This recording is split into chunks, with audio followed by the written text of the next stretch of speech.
আসসালামু আলাইকুম রহমতুল্লাহি ওবরাকাতুহু। নবী করিম সাল্লাল্লাহু আলাইহি সাল্লাম হচ্ছেন গোটা পৃথিবীর জন্য রহমত স্বরূপ। ওমা আরসালনাকা ইল্লা রাহমাতাল লিল আলামিন। আল্লাহ পাক ঘোষণা করেছেন আমার নবী হচ্ছেন গোটা জগতের জন্যই রহমত স্বরূপ, শুধু মানুষের জন্য না, শুধু মুসলমানের জন্য না, এমনকি তিনি রহমত পশু পাখির জন্যই। প্রিয় দর্শক শ্রোতা মণ্ডলী, আমরা আমাদের দেশে বেশ কিছু অপ্রীতিকর ঘটনা দেখি পশু পাখির সাথে। কোনো কোনো ব্যক্তি পশুর সাথে অমানবিক আচরণ করে থাকেন। যেমন কেউ একটা কুকুরের মুখের উপর একটা হাঁড়ি বসায় দেয়, একটা ইট ঝুলায় দেয়। অনেকে দেখছি যে ছাগলের পিছনে একটা ইট বেঁধে ছাগল তাড়িয়ে এসে মজা নেয়। এইভাবে করে নানাবিধভাবে আমরা পশু পাখিকে কষ্ট দিই। সম্প্রতি ঈশ্বরদীতে আমরা পাবনাতে দেখেছি এক মহিলা, সে এক বস্তাবন্দি করে 8টা কুকুরকে পানির মধ্যে ফেলেছে। গোটা বাংলাদেশ এটা নিয়ে তোলপাড় সৃষ্টি হয়েছে। এই ধরনের ঘটনা কিন্তু নতুন নয়, প্রায়শই আমাদের কাছ থেকে এই পশুত্বর খাসলতটা ফুটে ওঠে। আমরা মানুষ হয়েও অমানুষের মতন কাজ করি। আসুন আমরা দেখি আমাদের নবী সাল্লাল্লাহু আলাইহি সাল্লাম পশু পাখির প্রতি কতটা দয়াদ্র ছিলেন, কতটা মহাব্বত, কতটা ভালোবাসা তার ছিল। আমরা এক এক করে হাদিস থেকে আপনাদের ওই বিষয়টা বোঝানোর চেষ্টা করব ইনশাআল্লাহ। নবী করিম সাল্লাল্লাহু আলাইহি সাল্লাম সহিহ বুখারীতে বলেছেন যে বনী ইসরায়েলের একজন জানিয়া মহিলা ছিল, যিনি ব্যভিচারী করা, জিনা করাই তার কাজ ছিল। এই জানিয়া মহিলা কোনো এক ক্ষুধার্ত পিপাসিত কুকুরকে পানি পান করিয়েছিল। রাসূল করিম সাল্লাল্লাহু আলাইহি ওয়াসাল্লাম বলেন, আল্লাহ তাআলা এই বরকতে ওই মহিলাকে মাফ করে আল্লাহ তাআলা তার তওবা কবুল করে তাকে ভালো পথে ফিরে আসার সুযোগ করে সর্বশেষ তাকে জান্নাতে যাওয়ার মতন সুযোগ করে দিয়েছেন। সুবহানাল্লাহি ওয়া বিহামদিহি। এবং আমরা সহিহ বুখারীতে এই হাদিসটাও পড়েছি, উযযিবাতিল মারআতু ফি হিররা, একটা মহিলাকে বিড়াল শাস্তি দেওয়ার কারণে তাকে জাহান্নামের আগুন দেওয়া হয়েছে। ওয়ালিয়াজ বিল্লাহ, আল্লাহ আমাদের হেফাজত করুক। সেই মহিলা বিড়ালটাকে বেঁধে রেখেছিল এবং বিড়ালটার পর্যাপ্ত খাদ্য না দিয়ে ধুকে ধুকে ধুকে ধুকে তাকে মেরেছিল, যার কারণে আল্লাহ তাআলা তার উপরে এতটা অসন্তুষ্ট হয়েছিল যে মহিলাকে চিরস্থায়ী জাহান্নামের ফায়সালা আল্লাহ তাআলা করে দিয়েছিল। প্রিয় দর্শক শ্রোতা মণ্ডলী, আমরা দেখি বিড়ালের প্রতিও এমন অমানবিক নির্যাতন হয়, পশু পাখির প্রতি অনেক মানুষ অমানবিক নির্যাতন করে। এটা কোরআন সুন্নাহ কখনোই তাকে সমর্থন করে না। একবার নবী সাল্লাল্লাহু আলাইহি ওয়াসাল্লামের সাহাবী একটি পাখির 2টা ছানা, ছোট বাচ্চা ধরে আনছে। তো মা পাখিটা এইভাবে ছুটাছুটি করতে আসছে।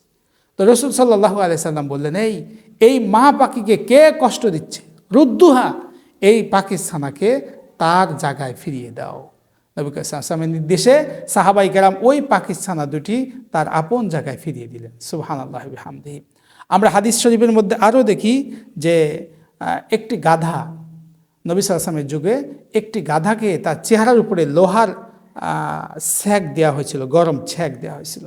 রাসূল করিম সাল্লাল্লাহু আলাইহি ওয়াসাল্লাম সাধারণত উনি রহমতুল লিল আলামিন, তো উনি কারোর পরে লানত করে না, কিন্তু সেদিন এই পশুর এই নির্যাতনের অবস্থা দেখে রাসূল করিম সাল্লাল্লাহু আলাইহি ওয়াসাল্লাম বলেছেন, লানাল্লাহু, ওই ব্যক্তির উপরে লানত পড়ুক, মান ওয়াসামাহু, যেই ব্যক্তি এই পশুর মুখে গরম ছ্যাঁকে দাগ দিয়েছে তার উপরে আল্লাহ পাকের লানত পড়ুক। ওয়ালিয়াজ বিল্লাহ। নবী কত কঠোর হয়েছিলেন। একবার এক আনসারি সাহাবীর একটি উট নবী করিম সাল্লাল্লাহু আলাইহি ওয়াসাল্লামকে দেখে ফ্যাল করে কেঁদে ফেললেন। একটা উট নবীকে চিনেছে, নবীকে দেখে কাঁদছে। নবী সাল্লাল্লাহু আলাইহি ওয়াসাল্লাম তার ঘাড়ে হাত দিলে, আদরের হাত দিলে, ওই উটের কান্না বন্ধ হয়ে গেল।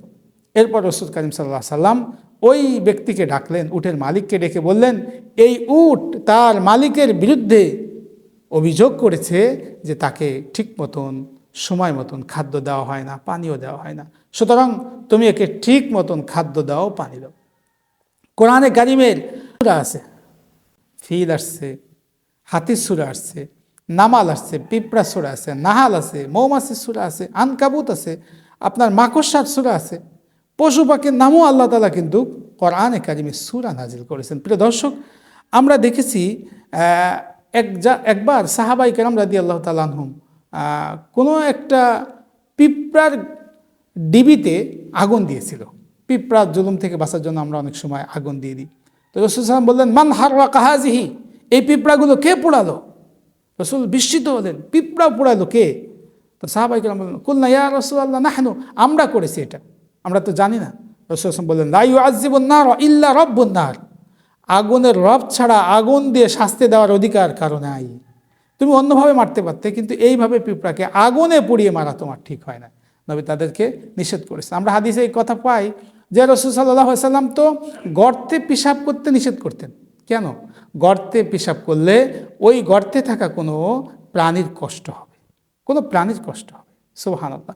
আল্লাহ রাসূল ওই গর্তে থাকা প্রাণীকেও কষ্ট দিতে নিষেধ করেছেন। সেক্ষেত্রে আমরা কি অমানবিক আচরণ করি, অমানুষিক আচরণ করি। একটা কুকুর শুয়ে আছে, খামাখা তার পিঠে লাথি দিয়ে দিলাম। একটা কুকুর ঘুমায় আছে, খামাখা ইট মেরে দিলাম। আসলে যে ইট মারছে সেই কুকুর নাকি যে শুয়ে আছে সেই কুকুর, আল্লাহ মালুম। রাসূল করিম সাল্লাল্লাহু আলাইহি ওয়াসাল্লাম তো এতটাই পশু পাখির প্রতি দয়ালু ছিলেন যে উনি কুরবানির পশুকে জবাই করার সময়ও তিনি বলছেন ফাআহসিনুল জিবহা, হে আমার উম্মত, তোমরা পশুকে জবাই করা, আল্লাহ অনুমতি দিয়েছে, পশুকে জবাই করার সময়ও কিন্তু ওই পশুর প্রতি এহসান করবে। ওই পশুর প্রতি এহসান বলতে ছুরিটা ধারালো ছুরি হবে এবং অনেকক্ষণ সময় তাকে বেঁধে রাখবে না। ফাআহসিনুল জিবহা, তার জবাইটা যেন এহসানের সাথে হয়। প্রিয় দর্শক দেখুন, এইভাবে যদি আমরা বলতে থাকি লম্বা তালিকা বলতে পারবো। প্রতিটা হাদিসের বাঁকে বাঁকে নবী করিম সাল্লাল্লাহু আলাইহি সাল্লাম তিনি মানুষকে কষ্ট দেওয়া তো পছন্দ করতেন না, এমনকি নিরর্থক অযথা কোনো পশু পাখিকে কষ্ট দেওয়াকেও শরিয়াতে বৈধ বলে ঘোষণা করে নাই। আসুন আমরা আমাদের পাশে থাকা পশু পাখির সাথে সদাচরণ করি এবং তার থেকে যদি কোনো খারাপ লক্ষণ আমি পরিলক্ষিত করি, তাকে হত্যার ক্ষেত্রেও আমরা ওই উত্তম পন্থা অবলম্বন করি যাতে তার কষ্ট কম হবে এবং আমিও এই প্রাণীর উৎপাত থেকে বেঁচে যাব। আল্লাহ তাআলা আমাদের সকলকে এই বিষয়টা বোঝার তৌফিক দান করেন। আসসালামু আলাইকুম।